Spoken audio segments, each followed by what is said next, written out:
Hey, hello, and welcome back to the channel. So, I want to go back to a topic that I've discussed before. I've talked about it before. It's something that I've coached on before because I've done a lot of life coaching. And it's also something that, a lot of students would come up to me after class and engage in conversation about a similar topic. You can't change someone, right? You really cannot change someone. You could inspire change, and that's what I want to talk about. You really can't make folks do what you want them to do unless you have something to their head or something like that, or you threatening them, or you holding something against them. People have to want to change, right? And they have to want to do what they think is better for them, right? They need to have that inner desire to want to provoke change that they believe, consequentially, they believe that whatever they're doing right now will benefit them. It will be better for them to take that opportunity to actually change.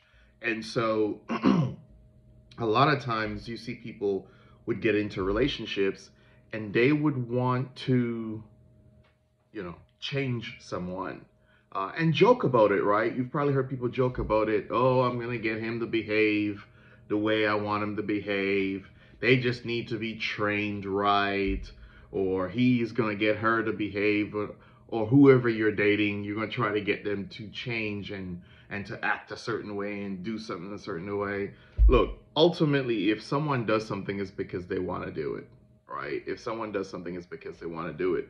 And if anytime someone goes into a relationship thinking that, well, I'm going to shape and mold this person, right? Shape and mold this person like exactly the way that I want that person to be, then you're in for a hell of a ride.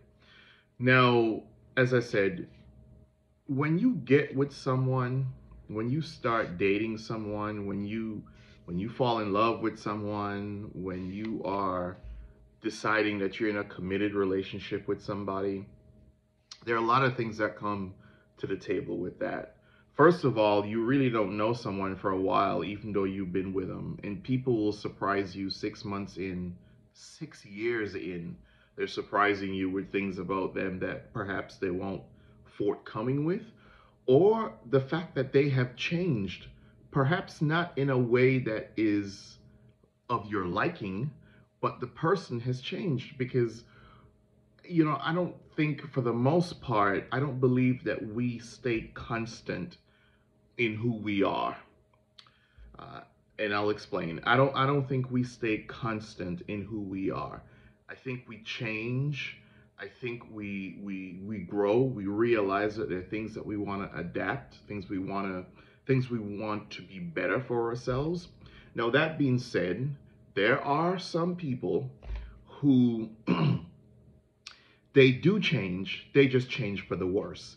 In other words, what they were doing was probably not beneficial to you being in a relationship with them, and it has not gotten any better. In fact, it has absolutely just gotten worse. What sometimes all of us probably hope is that because we are in this person's life, that somehow we're able to cause them to realize that, hey, I can be a better person. I can do certain things with my life. I can achieve the things that I want to achieve. I don't have to live this way anymore, the way I was living, the way I used to live. But it's one thing to want that for someone, and it's another thing for that person to want that for themselves. And it's killing, isn't it? It really is killing on the inside when you look at someone and you see the potential in them. And that's why I created a video, just to digress on it's difficult to love someone who doesn't love themselves. So you see the potential, you see the opportunities, you see the whatever in that person, right? And they have a failure of recognition in terms of they don't see it the same way you do, and that could drive someone crazy.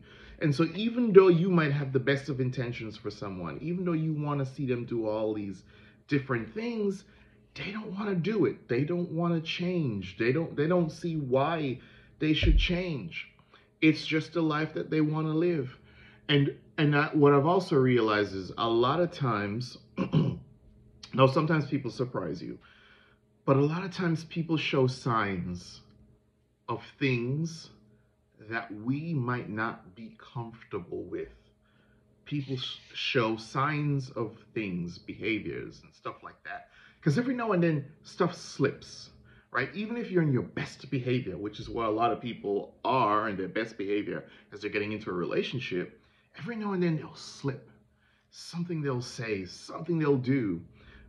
And we look at those moments a lot of times and we ignore what we see, right?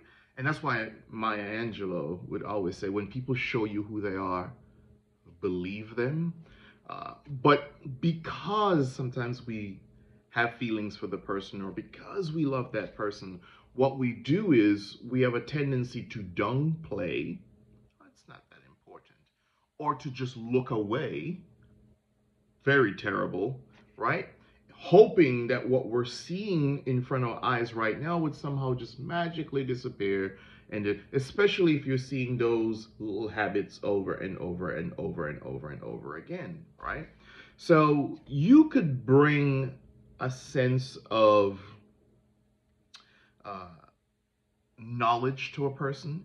You could bring a sense of compassion and empathy to a person. You could bring a sense of awareness to a person. Now you're helping to stoke all those feelings and those emotions of those things inside that person, right? And by helping them to perhaps become more self-aware, by helping them to become more in tune with who they are, by helping that person to recognize certain things and see perhaps an ability that they've been downplaying all the time, what we're hoping to do is, when we come at someone like that, what essentially we're hoping to do is to inspire that person to decide on their own that they would like to live a better life, whatever better is. And that's another thing. We can't define what is better for someone else. Someone might be, I'm just going to use this as a very loose example, but the person might be living in the, as folks love to say, living in their mama's house, well into their 20s, their 30s. They have tendencies, they're just like, they're depressed, they're this, they're, you know, we might say they're lazy or whatever the case is. And that person might decide to get a job, the job paying them $20 an hour, $18 an hour, whatever the case is, but no, they're working and they're this. And that might not be better for you, but that's better for them. And they may not see themselves or have a need to move beyond that point. And so sometimes it's hard to accept. It's one of the problems in a relationship. It's that we often have a definition or an idea of what someone else's joy or happiness, what someone else's happiness should look like. And not only do we want better for them, but we want to define what better means, which is funny because it's almost like saying, here's some water, but this is how much you should drink as well, instead of being happy that the person's finally drinking water, right?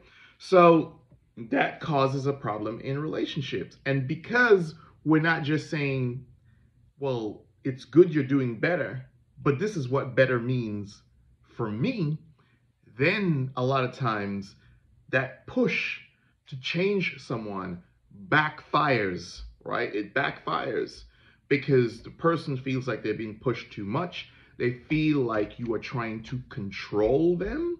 And when someone feels like you're trying to control them, unless it's some, and it's not right in any relationship, whether it's an abusive relationship or whatever the case is, but when someone feels like you're trying to control them, after a while, that stuff can backfire. And all the good that you've been trying to do, there's a shortfall, right? It backfires. It doesn't work out because your definition of good or better doesn't match their definition of better.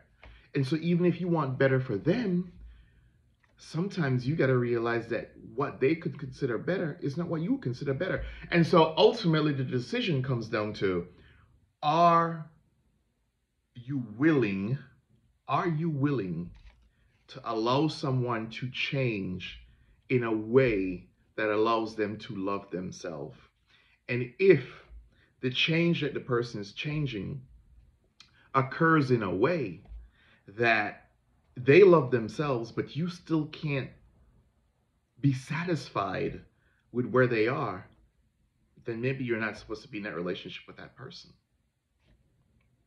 Maybe the two of you are not supposed to be together because your ideas of better, your ideas of love are completely different. All right? And that is why a lot of times it's so difficult to really see through change in someone. So look, ultimately, we can't make people change. Folks are going to do what they want to do. If someone is inspired to change, and perhaps that's because you're in their life, then they'll do it. But we can't make nobody change. I mean, that's just, and a lot of times, as I say, this stuff backfires. So be careful when you're in a relationship, and I'm talking about friendships as well, how you're going about trying to provoke someone's, in a positive way, how you're trying to inspire someone to seek change, to be a better person. It still has to be on their terms. And if you don't like it, well, maybe you're just not supposed to be together. So let me know your thoughts, right? Leave your comments down below. Don't forget to share. Don't forget to subscribe. If there's any topic you would like me to talk about or anything you want me to elaborate on, hey, just drop it in the comments and I'll be more than happy to do so. So thank you for watching. And until next time, be good. Peace.